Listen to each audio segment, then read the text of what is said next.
Sir എന്നെ കാണാൻ വന്നത് തന്നെ വലിയ സന്തോഷം. നേരത്തെ ഞാൻ എത്തേണ്ടതായിരുന്നു, സോറി.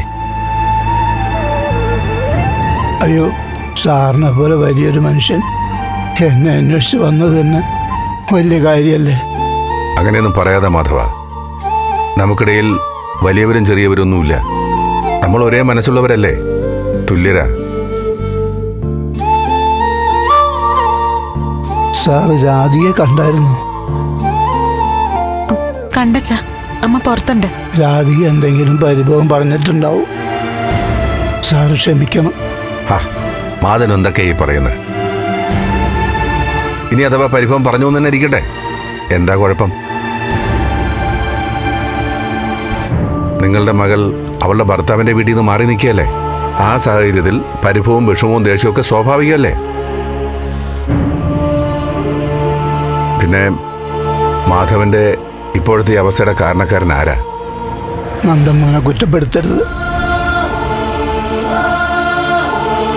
അവൻ അറിയാതെ സംഭവിച്ചതാ. നന്ദൻ എൻ്റെ മോളോട് ശരിയായ രീതിയിലൊന്നും പ്രവർത്തിച്ചിട്ടില്ല. അതിൻ്റെ സങ്കടം എനിക്കുണ്ട്. പക്ഷെ എൻ്റെ തല പൊട്ടിയത് നന്ദന് പറ്റിയൊരു കൈപ്പിഴയാ. അത് ഞാൻ എവിടെയും പറയും. അബദ്ധത്തിൽ പറ്റിയതാണെങ്കിലും നന്ദമ്മൻ അതിൽ വിഷമമുണ്ടാവുമല്ലേ? പല കാര്യങ്ങളിലും പെട്ട് അവനാകെ തകർന്നിരിക്കുക മാധവ.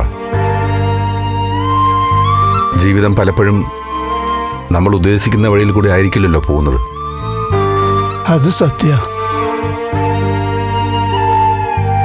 മോനോട് പറയണം വിഷമിക്കരുതെന്ന്. ഞാൻ പറയാം. ഇവിടെ എന്നെ കാണാൻ നന്ദന് തോന്നുന്നുണ്ടെങ്കിൽ അവൻ വന്നോട്ടെ. എനിക്കൊരു വിരോധമില്ല. ദേവികയായിട്ട് അകന്നു നിൽക്കുന്നതും ഇതുമായിട്ട് കൂട്ടിക്കലർത്തൊന്നുമില്ല. അവൻ ഇങ്ങോട്ട് വരാൻ പറ്റിയ മാനസികാവസ്ഥയിലല്ല മാധവ. എന്താ എന്താ എന്താ സാർ? ഒരുപാട് കാരണങ്ങളുണ്ട് മാധവ.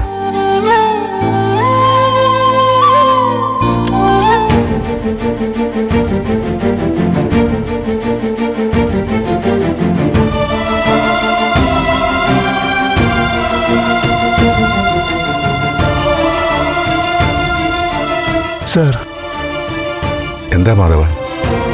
നമ്മുടെ മക്കള് തമ്മിൽ ഒന്നിക്കില്ലേ?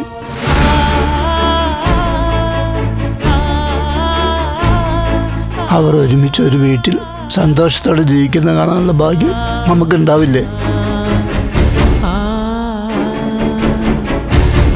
നമുക്ക് പേരക്കുട്ടികളെ കണ്ട് സന്തോഷിക്കാൻ ഈശ്വരൻ അനുഗ്രഹിക്കില്ല സാർ. മാധവ, സാധാരണ നമ്മൾ പറയാറില്ലേ, നമ്മൾ ആർക്കും അറിഞ്ഞുകൊണ്ടൊരു ദ്രോഹവും ചെയ്തിട്ടില്ല, അതുകൊണ്ട് തന്നെ ദൈവം കൈവിടില്ല എന്ന്.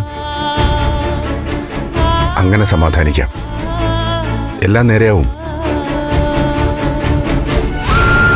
എന്നാലും നന്ദൻ ഇങ്ങനെ മാറിപ്പോയത് എന്തുകൊണ്ടാ സാർ?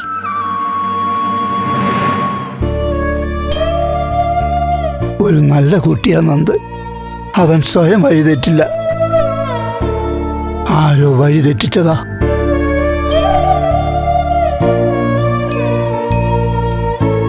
അവൻ ശരിയായ വഴിയിൽ നടന്നു തുടങ്ങിയെന്ന എനിക്ക് തോന്നുന്നത്. ആണോ സാർ?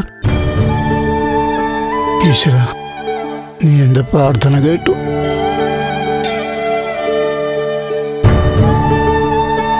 നല്ലത് സംഭവിക്കാൻ നമുക്ക് പ്രാർത്ഥിക്കാം.